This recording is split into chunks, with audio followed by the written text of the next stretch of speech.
Hay historias que sencillamente te marcan, y hoy vamos a meternos de lleno en una de ellas para entender algo fundamental, cómo el hecho de afrontar la realidad, por muy cruda que sea, es la verdadera clave no solo para sobrevivir, sino para superar cualquier cosa que se nos ponga por delante. Mirad, esta es Charlene Schiff, y antes de que su mundo saltara por los aires, su vida en un pueblo de Polonia, Oroszow, era feliz. Creció en una familia acomodada, con mucho cariño. Su padre, que era profesor de filosofía, era un hombre paciente, afectuoso. Su madre lo dejó todo para criarlas. En fin, como ella misma decía, una vida maravillosa. Pero claro, en 1941, con la invasión nazi, todo eso se hizo añicos. De un día para otro, arrestaron a su padre y nunca más supo de él. Con solo 11 años, se vio metida con su madre y su hermana en un gueto, compartiendo una única habitación con otras 3 familias. El hambre y el miedo pasaron a ser el pan de cada día. La situación era insostenible, así que su madre ideó un plan de huida. Lo primero fue encontrar a un granjero dispuesto a esconder a su hermana mayor. Unos días después, al saber que había llegado sana y salva, llegó el turno de Charlene y su madre. Esa misma noche se metieron en el río que rodeaba el gueto, buscando escapar de aquel infierno. Pero la huida se convirtió en una trampa mortal. Empezaron a oír disparos. Había soldados esperando en la orilla, así que se quedaron ahí, agazapadas entre los juncos, con el agua helada hasta el cuello, durante 4 días y 4 noches, sobreviviendo con un poco de pan empapado. Hasta que en la mañana del último día, Charlene, con sus 11 añitos, se despertó y su madre ya no estaba. Había desaparecido. Vale, paremos aquí un segundo, porque la historia de Charlene, en toda su crudeza, nos pone de frente con el concepto clave que vamos a tratar, la realidad. Afrontarla, por más horrible que sea, es el primer paso, el paso innegociable, para poder aprender, para poder crecer y, en casos tan extremos como este, para sobrevivir.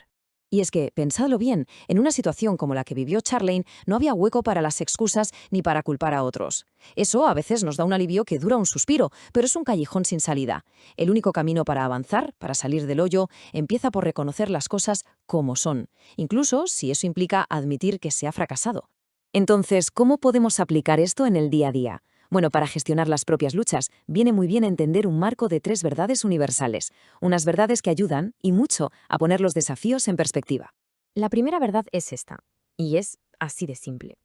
La vida es difícil. Esperar que sea un camino de rosas es, seamos sinceros, poco realista, y nos prepara para la decepción.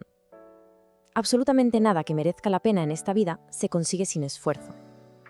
Aceptar esta dificultad es el primer paso para poder superarla. Segunda verdad, esta dificultad no es algo exclusivo nuestro. Todo el mundo, absolutamente todo el mundo, se enfrenta a problemas, a pérdidas, a injusticias. Nadie se libra.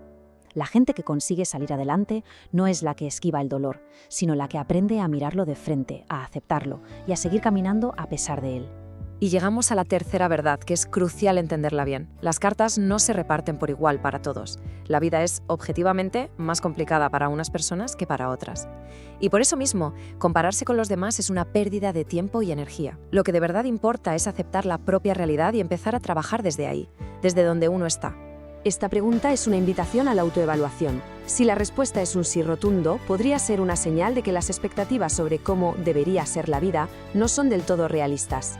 Darse cuenta de que cada persona libra sus propias batallas, a menudo en silencio, ayuda a aceptar mejor la situación de cada uno. Muy bien. Una vez que hemos entendido estas verdades fundamentales, podemos pasar de la teoría a la práctica. Digamos que aquí tenemos una especie de caja de herramientas con 5 claves para gestionar de forma activa las dificultades que, inevitablemente, van a aparecer. El plan de acción es bastante claro. Primero, no dejar de aprender y crecer nunca. El éxito de hoy puede hacer que nos acomodemos mañana. Segundo, pensar de forma crítica, separar las emociones de la estrategia para superar el bache. Tercero, afrontar la realidad ahora, sin dejarlo para un «ya veré». Cuarto, ser flexible, tener la capacidad de adaptarse si un plan no funciona. Y quinto, y quizás lo más importante, pasar a la acción.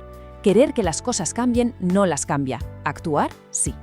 Y para que veamos que todo esto no es solo teoría, volvamos a la historia de Charlene. Vamos a ver cómo estos principios se materializan en una lucha real, extrema, por la supervivencia. Sola, con apenas 11 años, Charlene pasó los siguientes 2 años escondida en los bosques. Es que es increíble. Aprendió a sobrevivir casi como un animal, esquivó a gente que quería entregarla por una recompensa e incluso presenció cómo mataban a un grupo de fugitivos. Para dormir, se cavaba ella misma una pequeña fosa en la tierra. O sea, afrontó la realidad más brutal que uno puede imaginar y se adaptó para seguir, simplemente, con vida. En 1944 la encontraron las tropas soviéticas. Tras una recuperación muy lenta, se marcó una nueva meta: llegar a Estados Unidos. Y en 1948 lo consiguió. Lo había perdido todo, a toda su familia, pero había sobrevivido. Y allí, en un país nuevo, construyó una nueva vida desde cero, formó una familia y encontró un nuevo propósito: contar su historia para que nadie la olvidara. Y aquí está el punto crucial de todo esto. La historia de Charlene y esta cita lo resumen a la perfección. Da igual lo duro que sea el punto de partida. Cualquier avance, por pequeño que sea, solo puede empezar desde la aceptación honesta de la situación actual. No hay otro modo. Y con esta pregunta terminamos, que al final es una llamada a la acción. Nos deja con una reflexión pendiente. ¿Cuál es ese primer paso, aunque parezca insignificante, que se puede dar hoy mismo para afrontar la propia realidad y empezar a construir algo a partir de ahí?